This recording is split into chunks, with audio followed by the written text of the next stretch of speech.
రైతులందరికీ శుభోదయం. వేదిక మీద ఉన్న పెద్దలకి, తర్వాత వచ్చిన రైతులకి, స్టూడెంట్స్‌కి అందరికీ గుడ్ ఆఫ్టర్‌నూన్.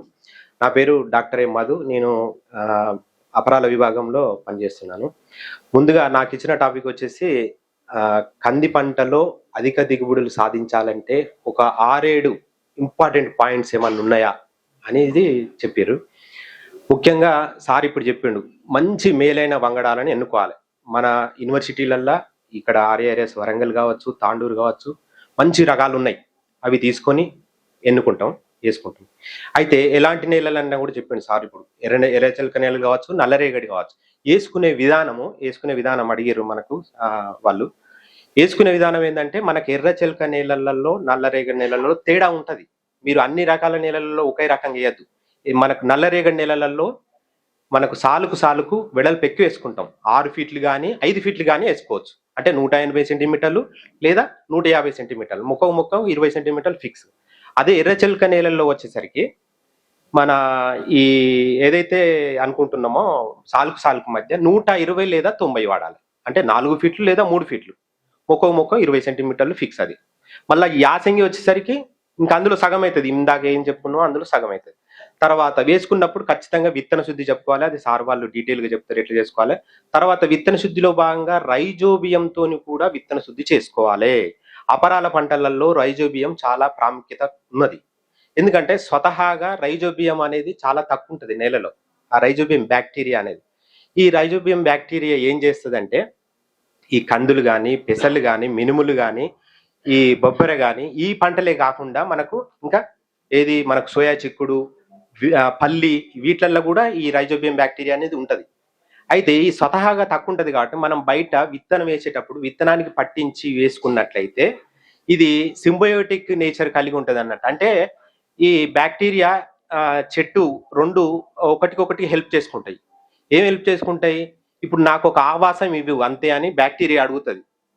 కంది చెట్టును, నాకు జస్ట్ ఆవాసమి, నీ కంది వేర్లకు నేను అట్లా అంటి పెట్టుకుని ఉంటాను. మరి నాకేం చేస్తావని కంది మొక్క అడుగుతుంది.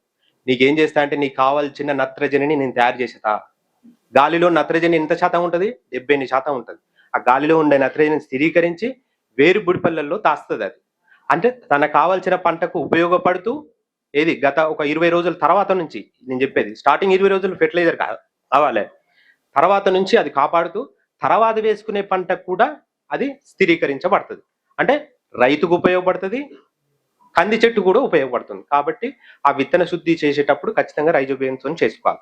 నెక్స్ట్ వేసుకునే విధానంలో బోదె కాలువలు చేసి వేసుకోవాలి అంటున్నాం. మీకు ఒకసారి ఫోటో కూడా చూపెడతా.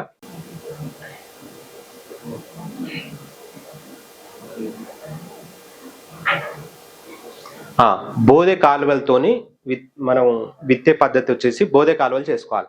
ఈ బోదె కాలువల్లాగా చేసుకుంటే ఏమవుతుందంటే, మనం మామూలుగా చూస్తూ ఉంటాం అప్పుడప్పుడు, జూన్లో కానీ జూలైలో కానీ వర్షాలు ఒకటేసారి పడతాయి. మొన్న కూడా మనకు దాదాపు 230-235 mm ఒకటే రోజు పడ్డది. 12 గంటల మొంతా తుఫాన్ ద్వారా మనకు ఒకటేసారి మొత్తం చెరువులు అయిపోయినాయి. అలాంటి పరిస్థితులు, ఎక్కువ వర్షాలు వచ్చినప్పుడు 100 mm పైన ఇవి డ్రైనేజ్ కాలువల్లాగా ఉపయోగపడతాయి. ఫస్ట్ నంబర్ 1, ఇమ్మీడియట్ గా వాటర్ వెళ్ళిపోతాయి, పంట ఖరాబు కాకుండా ఉంటది. కాబట్టి ఖచ్చితంగా బోదె కాలువల ద్వారా చేసుకోవాలి. ఇంకా తక్కువ వర్షాలు పడ్డప్పుడు అదే మనకు సాయిల్ ని మన వాటర్ ని స్టోరేజ్ ఎక్కువ రోజులు చేస్తుంది కాబట్టి మాయిశ్చర్ కన్జర్వేషన్ లాగా కూడా ఉపయోగపడుతుంది. అదొకటి. నెక్స్ట్, విత్తనం పెట్టిన తర్వాత 45 రోజులు ఖచ్చితంగా నిప్పింగ్ చేసుకోవాలి. నిప్పింగ్ ప్రాక్టీస్, తల కోనలు సుంచడం 45 రోజులకు చేసుకోవాలి. ఇది మామూలుగా కొంతమంది ఫార్మర్స్ డౌట్ రేజ్ చేసారు. అంటే వాళ్ళు ప్రాబ్లమ్స్, నిప్పింగ్ చేసినా కూడా మాకు బాగా హైట్ వస్తుంది, 2 మీటర్లు 2.5 మీటర్లు. బాగా బలంకల్ల భూములు మాత్రం, నల్లరేగడి వాళ్ళు కానీ బలంగల్ల భూములు మాత్రం 2 సార్లు చేసుకోండి. 45 రోజులు చేసుకోండి, 65 నుంచి 70 రోజులు కూడా మళ్ళీ ఒకసారి చేసుకోండి. ఏ రకంగా చేసుకోవాలంటే మామూలుగా ఇట్లా చేసుకోవచ్చు, ఇట్లా చేసుకోవాలి మాన్యువల్ గా. లేకపోతే మనకు ఈ మధ్య కాలంలో ఈ మిషనరీ కూడా వచ్చినాయి, నిప్పింగ్ ఇంప్లిమెంట్ లాగా. జస్ట్ 800 కాస్ట్ మాత్రమే. అది బ్యాటరీ ఆపరేటెడ్ కు పెట్టేసుకొని ఒక రోజుకు 1.5-2 ఎకరాల దాకా కూడా చేసుకోవచ్చు. ఈ నిప్పింగ్ చేసుకోవడం వల్ల మనకు ఏదైతే బ్రాంచెస్ ఉంటాయో అవి దృఢంగా వచ్చి దాని మీద పూత కాత 20% ఎక్కువ వచ్చి ఫైనల్ గా ఈల్డ్ కూడా 20% ఈల్డ్ ఎక్కువ రావడానికి ఆస్కారం ఉంటుంది. దీనికి మనం పెట్టుబడి దాదాపు కేవలం మనం ఆ మిషన్ ప్లస్ ఆ చేసినందుకు అంతా కలిసి 1500 మాత్రం అవుతుంది ఎకరానికి. ఒక కింటన్నర ఎక్కువ వస్తే ఇప్పుడు మార్కెట్లో 8,000 ఉంది. 8,000 ప్లస్ 4,000 12,000 అంటే కేవలం ఒక 1,200 రూపాయలు పెడితే 12,000 రూపాయలు ఎక్కువ సంపాదించుకోవచ్చు. ఇది ఖచ్చితంగా మనకు నిప్పింగ్ అనేది ఖచ్చితంగా చేసుకోవాలి. ఈ రకంగా మనకు పంగ ఎక్కువ దృఢంగా రావడానికి ఛాన్సెస్ ఉంటుంది. ఇక్కడ నిప్పింగ్ చేయబడ్డది అన్నట్టు, ఇక్కడ ఈ ప్లేస్ లో నిప్పింగ్ చేయబడింది. తర్వాత మనకు కెమికల్స్, గడ్డి మందులు, కలుపు మందులు,